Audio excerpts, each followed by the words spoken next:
Good morning, everyone. Welcome to another very brief edition of Amos Adventures vlog, coming to you from Amarillo, Texas.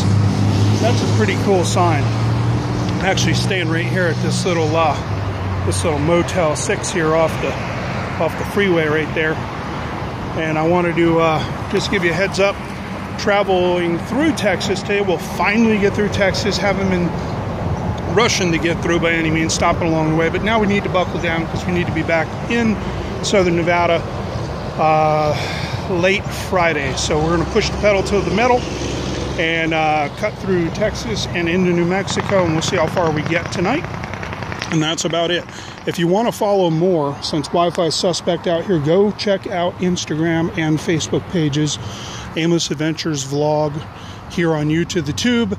But if you want to follow on the Instagram and Facebook, go to Amos Adventures, all one word. And there I'll be posting videos and photos and whatnot from along the way, because Wi-Fi is suspect, and even though you pay for Wi-Fi in some of these places, it's so lame. I miss my Wi-Fi. Have a good day, y'all.